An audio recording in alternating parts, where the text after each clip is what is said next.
Welcome to Simply Explained English. I am Lisa. And I'm Eric. Okay, today we'll listen to a really different podcast. Marc and Roza will read a story, and you can do shadowing with their story. Let's listen to it.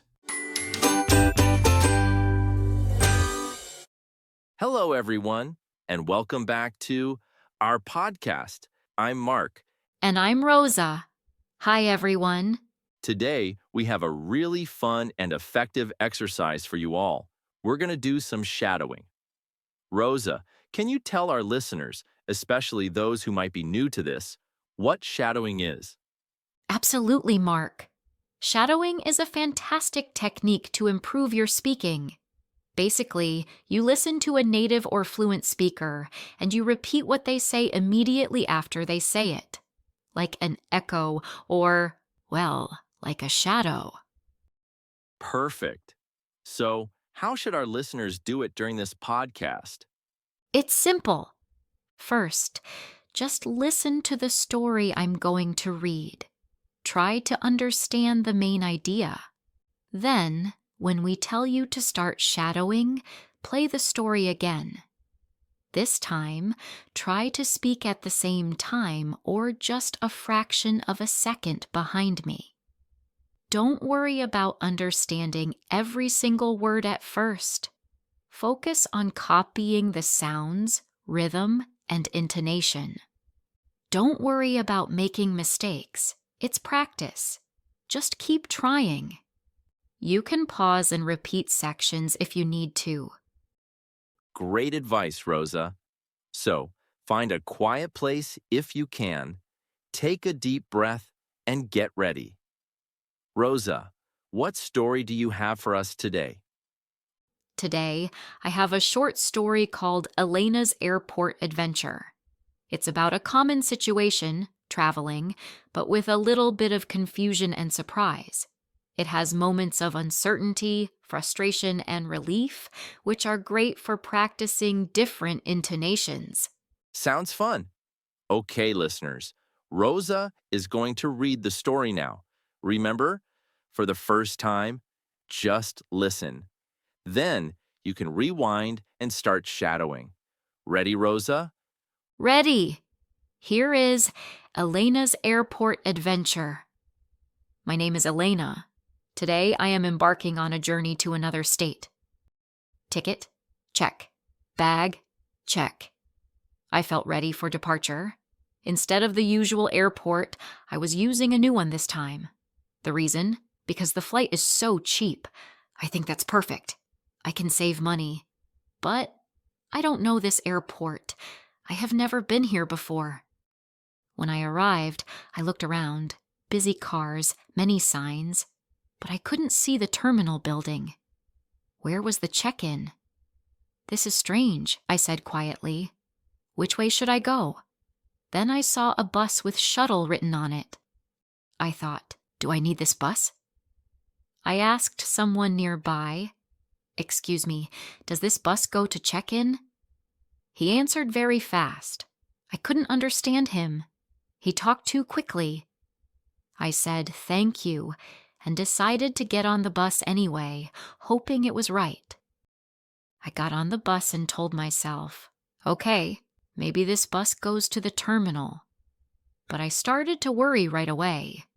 The bus had no signs showing the stops, no screen showing the route. How would I know where to get off? When should I get off? I hoped, maybe I'll easily see the check-in area. Maybe this is actually simple. The bus moved forward, making many turns. Time passed. I waited and waited, looking out the window for any sign, but I couldn't see anything like a check-in area or the airport building. Then the bus stopped. I looked outside. Wait. What? This looked very familiar. It was the same parking lot where I started. I couldn't believe it. No, no, no! What's happening? Why am I back here? It felt strange. Had I really just gone in a big circle? Now, I don't know what to do. I think, should I try again? Should I ask someone what's happening? I stay on the bus. I don't move. I don't say anything. Then, the bus driver looks at me. He says, "You didn't get off?" I say, I don't know where to get off." He laughs. He says, "That's okay. Let's go again. I'll help you." I think, okay, maybe this time it works. Now we go again. This is my second ride. The bus moves. I look outside. I see the same streets. I see the same buildings. I think, okay, this looks the same. I remember this part. Then the bus stops again. But the driver says nothing. I don't know. Should I get off now?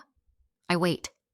The bus moves again. I think, no, maybe that was the stop. Now I'm nervous. What if I miss the right stop again? The bus turns. It stops again. Now the driver says, "This is not your stop." Wait. What? He is watching me. He says, "Don't worry. I know where you need to go." I say, "Okay, thank you." But I still don't know where we're going. What if I never get to the airport? What if I miss my flight? Then the bus stops again. This time the driver says, "Now this is the place. Check-in is over there." I feel so happy. Finally. But then he says something funny. He says, "You just had the full tour. First ride is free." Oh no. I feel so embarrassed. But at least I made it to my destination. Now I get off the bus. The driver points and says, "Go that way. You will find the check-in area." I say, "Thank you so much." I walk a little, and yes, I see it. I see the check-in counters. Finally, I can check in now. But wait, where is my ticket? I check my phone. Yes, I have the ticket. Phew, everything is okay. I walk to the line. I wait. I look around. Then I hear something. It's the same bus again. The same driver is back. He stops the bus, opens the door, and shouts, "Hey, you forgot something." I think, oh no, did I leave my bag? I run to the bus and ask, "What did I forget?" He smiles and says, "You forgot to wave goodbye." What is that, a joke? Yes, it's a joke. I laugh. He laughs. Then he says, "Next time, you'd better ask which stop is yours, and you'd better not ride the full tour again." I say, "Okay, you're right. Next time, I'd better ask more questions." He drives away. I stand there. I think, you should be ready when you use a new airport. You should listen carefully when people talk fast. And you should remember that planes don't wait. This airport is not easy, but I made it and am ready for my flight. And now, I know what to do next time. Wow, what an adventure, Rosa. Poor Elena, but a funny story in the end. Okay, well, Rosa, let's help our listeners focus on some specific sentences and their intonation. Could you repeat a few key lines from the story? Listeners, try to shadow just these sentences a few times, really focusing on the music of English. Of course, Mark. Let's start with Elena's confusion. Repeat after me. How would I know where to get off? When should I get off? Good one. Try that again, listeners. How would I know where to get off? When should I get off? Now, how about her frustration when she arrives back at the start? Okay, this one has more energy. Repeat after me. No, no, no. What's happening? Why am I back here? Feel that frustration. Again. No, no, no. What's happening? Why am I back here? Excellent. Let's do one with relief, when she finally finds the check-in. All right, pure happiness here. Repeat after me. I feel so happy. Finally. Lovely. One more time. I feel so happy. Finally. Great job, listeners. Practicing these short sentences helps you capture specific intonation patterns. Now, listeners, get back to the story section. Now is the perfect time to rewind and try shadowing Rosa as she reads the story. Remember her instructions. Exactly.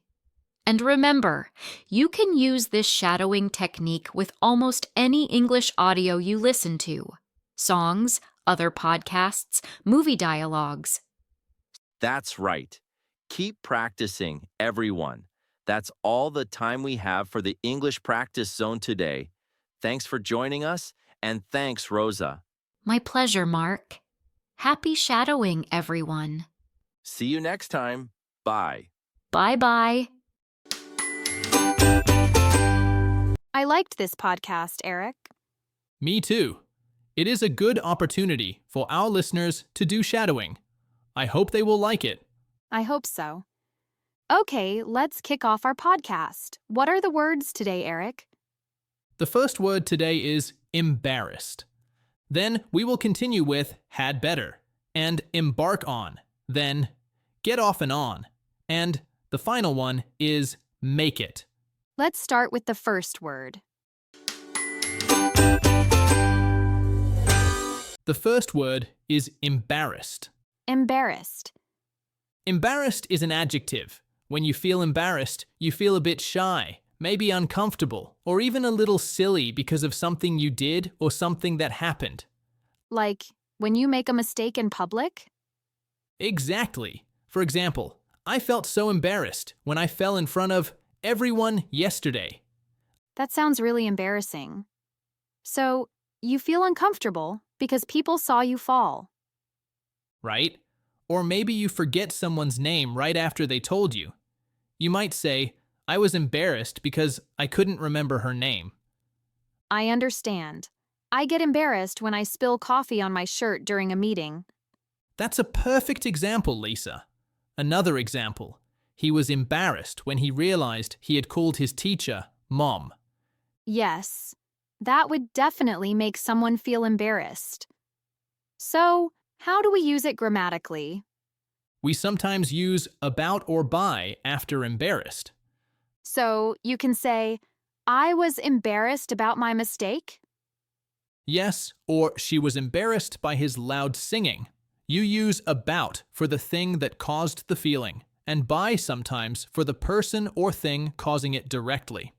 So, it means feeling shy or awkward because of something, like spilling coffee, falling down, or forgetting names. You've got it. It's that uncomfortable feeling.